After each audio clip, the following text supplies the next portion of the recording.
finit avec les derniers finalistes de la saison dernière, les Phoenix Suns, qui donc nous avaient emballés pendant ces playoffs, ont fait des finales de vaillants et qui ont décidé cet été de faire un petit deal avec Chris Paul. Tu m'as dit, j'avais pas les bons chiffres, hein, Thomas. C'était 125 millions sur 5 ans. Il lui sur restait 3 ans, 45 millions pour l'année prochaine.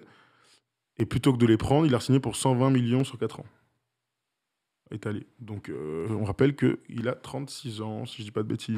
Donc, ça lui amène à plus de 40. Donc, on imagine que sur une saison, il a conquis tout le monde. Ah oui, j'espère qu'ils ont fait une finale NBA. Il a fait ouais, vraiment, on l'a vu quand même marcher sur ses lacets sur 2 matchs plutôt très importants, qui a été très. Avant, ça leur arrivait avant les playoffs. Ouais, donc, je m'en suis toujours pas remis. Donc, Chris Paul, qui a re-signé pour un bail de 3 ans. On va voir donc la saison dernière des Suns, mais je veux surtout voir les départs et les arrivées côté Suns. Il y a eu des départs pas vraiment très significatifs, à part Torrey Craig qui avait un petit peu de temps de jeu. Langston Galloway ne jouait pas, Jared Carter ne jouait pas, Antoine Moore jouait très peu aussi, Tyshon Alexander jouait pas non plus. Et par contre, on va voir sur les arrivées, il y a des choses intéressantes. Ils ont coché des cases importantes. Javal McGee, Tom, on l'a vu pendant le final la saison dernière, comme ils ont morflé dès que DeAndre Ayton était en fall trouble, ou alors il était obligé de le faire jouer. Et la langue pendait terrible. Parce que Saric s'était fait les croisés. Voilà, parce que Saric s'était fait les croisés. Donc très bien d'avoir Javal McGee qui est un vrai pivot, alors que Saric est plutôt un poste 4. Elfrid Payton, on l'a dit, beaucoup décrié chez les Knicks dans un rôle de meneur titulaire. Par contre, en deuxième meneur. Troisième meneur, athlète avec. C'est vrai que c'est maintenant Cameron Payne. Mais. Bon défenseur, QI correct de basket, intéressant. Landry Shamet pour mettre des filoches. Et le poste 3-4, Chandler Hutchinson. Qu'on aime bien. Qu'on aime bien. Ça en fait un de plus. C'est intéressant. De toute façon, cette équipe des Suns, on parlait d'Atlanta qui nous a surpris. Est-ce qu'il y a quelqu'un dans la fanbase des Suns qui s'est plaint de la saison dernière? À part ne pas être champion, ils ont eu une saison extraordinaire avec un Chris Paul qui est venu et qui a sublimé un collectif naissant. Monty Williams a fait du bon travail, mais avec un général comme Chris Paul, c'est tout de suite plus facile. Honneur aussi à James Jones, le GM, qui a été Executive of the Year l'année dernière. Ça a donné cette saison magnifique à 51 victoires et donc deuxième bilan à l'Ouest. On rappelle que l'année d'avant, il ne s'était pas qualifié dans la bulle pour les playoffs. Donc l'influence de Chris Paul est évidente. Donc l'intersaison arrivait, il y a eu des choses, clairement des manques clairs dans l'effectif. Tu as raison de le dire, c'est qu'ils n'avaient pas de backup de DeAndre Ayton. On a vu Kaminsky, qui est toujours dans l'effectif d'ailleurs, qui pouvait pas jouer en finale NBA. Je ne tire même pas dessus, mais c'est pas son niveau. Ils lui ont pas fait cadeau, quoi. Ouais, c'est pas son niveau au bout d'un moment. Oui, mais bon, ils lui ont pas fait cadeau quand même. C'est comme pas cadeau, il a joué. Ils l'ont vraiment envoyé au chat. Gros. Tu veux qu'il y ait des ballons en plus? À Omaha Beach, en sortant du bateau, c'était à peine pire. Ouais, mais on peut rendre fier quand même sa famille comme ça. Et bref, donc ils ont coché la case expérience. Parce que Javal McGee a 3 bagues. Et que c'est un mec qui a toujours eu des rôles dans les équipes dans lesquelles il était. Et que c'est un vrai athlète. Et que c'est complémentaire. Et que ça demande pas grand-chose dans le jeu. Qu'il est plug and play, comme on aime bien dire. Tu le mets sur un terrain, tu fais des pick and roll. Il va faire de la dissuasion et va mettre et prendre des rebonds. Donc voilà, c'est une belle pioche. Et puis Landry Shamet, c'est un mec qui joue toujours dans les équipes. Et il joue toujours dans les bonnes équipes. Ouais, Clippers, Sixers, Clippers, Nets. Il a toujours joué, le mec. Et là, il arrive il y a rien à dire, 40% à 3 points en carrière. Non, ils font une bonne intersaison. Ils ont prolongé les mecs. Moi, en fait, j'ai l'impression qu'on est tous d'accord pour dire que Chris Paul va faire son truc, que Booker, ça y est, a atteint son prime. Attends, justement, je veux commencer sur Booker. Est-ce qu'on n'a pas l'impression qu'il s'est passé quelque chose l'année dernière avec Booker? Est-ce que ce joueur à fort potentiel est devenu, en play-off quand même l'année dernière, et en finale notamment NBA, on le voit faire des choses, on dit waouh, ça y est, il est là. Est-ce que oui, bien sûr. On a eu l'impression quand même que c'est devenu le joueur qu'on attend tous depuis 3-4 ans? Oui, il a même surperformé par rapport à ce que j'attendais, moi. Je voyais un joueur talentueux, mais il a fait des trucs, mettre des 40 points en finale, porter son équipe, être fort dans le playmaking pour les autres, contre les Lakers par exemple. Est-ce que tu le vois cette année? Est-ce que tu vois cette année Devin Booker faire une saison de MVP? En tout cas, avec ce qu'on a vu l'année dernière, c'est ce qu'il doit viser. Est-ce que vous, dans le chat, vous voyez Devin Booker faire une saison de MVP cette année? Pour moi, c'est une star. Ah, mais c'était une question un peu rhétorique que je te posais, parce que j'ai l'impression que les derniers playoffs et les finales NBA ont fait de Devin Booker une superstar. Vraiment. Il est rentré à la table des mecs, il a dit « Ok, les gars, je m'assois. » Ouais, mais il faut confirmer ça. Parce que des mecs comme ça qui sont très forts, je pense à Donovan Mitchell, très fort en playoff. Jamal Murray, très très fort en playoff. C'est des mecs qui attendent ce niveau-là. Jamais fait de finale. C'est vrai, mais qu'est-ce qu'ils faisaient les années d'après? J'avais pas l'impression qu'ils étaient à 27 points de moyenne. Alors je dis pas que. Parce que Devin Booker était à 27 points l'année dernière. Donc il a tout en magasin et il a surtout un super meneur de jeu qui le décharge de plein de trucs. Mais c'est vrai que sa maturité dans le jeu nous a bluffé. À la passe, Son leadership. la justesse dans le jeu, son mid-range est à un niveau kobiesque. C'est un joueur extraordinaire, même ses qualités athlétiques, tu vois, tu peux plus rien dire. C'est un joueur qui dunkait pas beaucoup, parfois il nous bluffe là-dessus aussi. Bah oui, il a tout pour faire une saison de MVP. Il a l'effectif pour en plus derrière. Exactement, parce que tu parles de l'effectif, tu fais bien. On a parlé donc de Chris Paul et de son association très bien. On a quand même vu aussi un mec bénéficier complètement de l'arrivée de Chris Paul, c'est DeAndre Ayton, qui est peut-être pas encore le pivot dominant que certains imaginaient, mais on l'a vu quand même déjà devenir beaucoup moins soft, défensivement assurer le coup et se greffer parfaitement autour du duo Chris Paul, Devin Booker. Moi, j'en attends Être une vraie énormément. troisième arme. Moi, j'en attends énormément. Après ce qu'il a montré en playoff, où il a été vraiment. C'est quoi on attendrait énormément de... C'est je veux qu'il domine tous les soirs. Là, au bout d'un moment. Mais tu fais des playoffs, statistiquement, t'en attends du 20 et 10.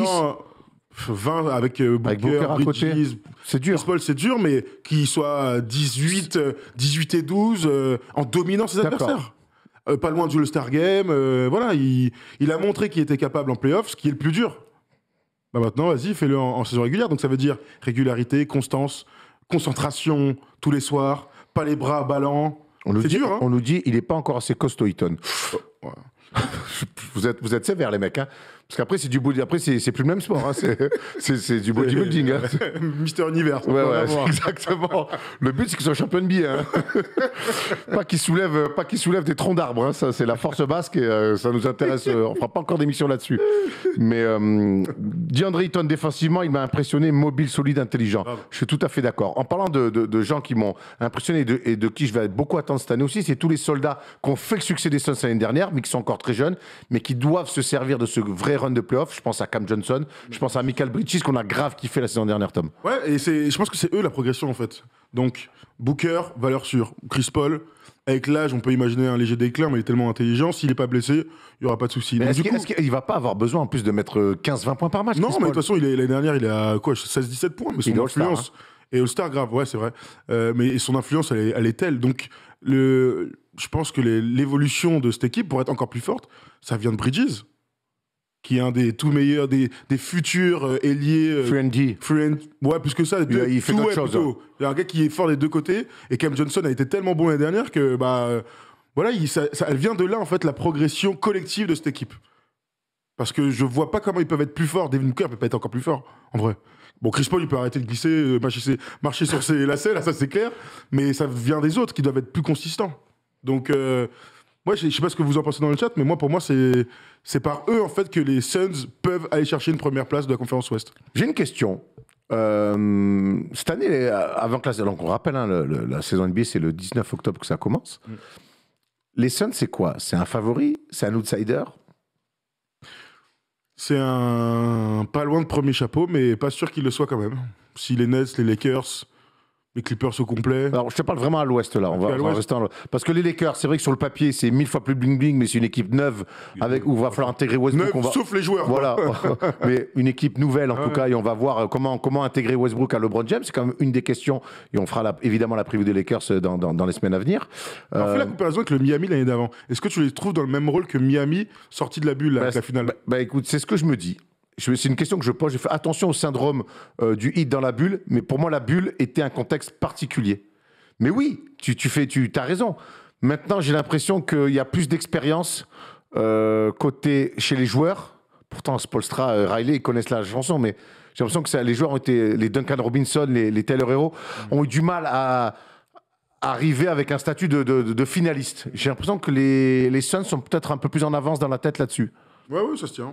J'ai cette impression-là. Oui, ça se tient. Mais est-ce que c'est un des favoris? J'espère quand même. Oui, ils ont signé tout le monde, ils ont un an de plus, vécu commun. C'était les premiers playoffs de Devin Booker. Il va faire quoi pour ce deuxième playoff? Putain. Donc, non, moi je pense qu'ils sont. De toute façon, il y a la perception de nous et il y a la perception des joueurs. Moi, j'espère qu'ils veulent tout écraser et finir premier la conférence Ouest. Et y retourner, ouais. Ah ouais. De toute façon, c'est quoi faire mieux? c'est gagner un troisième match en finale. Mais de manière générale, est-ce que tu vois un ogre dans cette conférence Ouest? Pour moi, les Lakers au complet, oui. Sur le paplard, ouais. Oui, bah ouais, t'as LeBron, de toute façon. LeBron AD au complet, tu peux mettre n'importe qui autour. Enfin, quand je dis au complet à 100% plutôt, ils sont favoris de toute la NBA. Bon, à part les autres cinglés à Brooklyn. Les Lakers, si AD et LeBron sont au max, tu peux mettre 3 chaises, c'est plus fort que tout le monde à l'Ouest. Moi aussi, je suis d'accord. Écoute, pour l'instant, mais c'est vrai que leur vrai problème, c'est d'être en forme. Hein. Bah ouais, parce que l'année dernière, il n'était pas, ils se sont fait démonter. Hein. Par ces mêmes Suns. Ouais, grave. Parce que on rappelle, hein, les Suns sortent quand même LeBron en playoff. Alors certes, ils sont pas à 100%. Il y a des blessés, mais à un moment donné, tu sors LeBron hein, quand même. C'est pour l'ego. Tu sweeps le MVP en titre. Suns fort, on s'en souvient. Ouais, tu sweeps les MVP. Et puis tu sors les Clippers qui étaient sur un run incroyable en finale de conf, quoi. Bah ouais. Et tu mènes, il me semble que tu mènes aussi face à Milwaukee en finale. C'est pas rien, quoi. C'est pas rien. Certains diront que le parcours était comme souvent, comme pour les Lakers l'année d'avant, que tu joues contre des équipes blessées et tout. Ah ouais, est-ce que c'est leur problème? On rappelle que Chris Paul a raté des matchs et Cameron Payne a été fantastique. Hein. C'est ça. Non, oublié, Chris Paul Devin Booker a raté un match aussi, avec le Covid, oui. Non, mais ils ont été... Bref, voilà, c'est pareil pour tout le monde.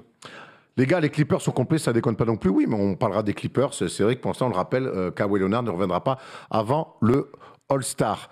Est-ce que tu voulais rajouter quelque chose sur Phoenix? Moi, après, je dis ça de beaucoup d'équipes parce que je pense que la saison va être tellement excitante cette année. Et on repart en plus sur un calendrier qu'on maîtrise, 82 matchs, mi-octobre. All-Star Game en février. On est trop contents. Mais moi, cette question de... J'arrive pas à me dire que c'est des simples outsiders. Parce que pour moi, Devin Booker, il est rentré dans une autre dimension. Et en même temps, je me dis, est-ce que j'ai presque pas le courage de les mettre comme un favori? Ouais, je comprends. Mais rapidement, on va être rassurés. Ils ont tout pour. Non, les seules petites questions que je me pose, c'est que vont-ils faire de DeAndre Ayton, qui est, on rappelle, de la draft, de Luka qui a prolongé, de Trae Young qui a prolongé, de Michael Porter Jr. qui a prolongé. Donc lui aussi, on peut imaginer qu'il aille chercher les 207 millions là, que tout le monde touche. Alors il peut y prétendre. Est-ce que on imagine que là il y a les négociations? Donc à quel prix tu prolonges DeAndre Ayton? Cher, ok, mais à quel prix? Et Bridges aussi. Hein. Donc voilà, il y a aussi ces petites questions de saison. C'est des mecs sur lesquels tu comptes. Donc il va falloir donner du cash. Et Cam Johnson, ça va pas être loin non plus. Hein. Tu vois, donc voilà, c'est des petites questions. Il y a déjà beaucoup d'argent qui est parti hein, avec les deux cinglés là derrière. Là. Attends, on va faire un petit... Shai, bien sûr. Tout à fait, Shai a été prolongé de cette draft, bien sûr. Merci. Alors attends, j'étais sur un merde, j'ai perdu ma page comme un bolos.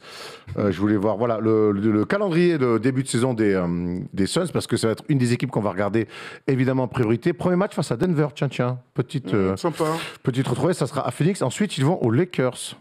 Okay. Ensuite, ils vont à Portland. Ensuite, Sacramento, Cleveland, New Orleans. Bon, voilà. Ils ont deux gros matchs pour commencer. Un déplacement à Portland et puis ensuite, c'est un peu plus à leur porte. Enfin, c'est normalement des matchs qu'ils doivent gagner, mais c'est dès le deuxième match à Los Angeles et premier match le 21 octobre face à Denver.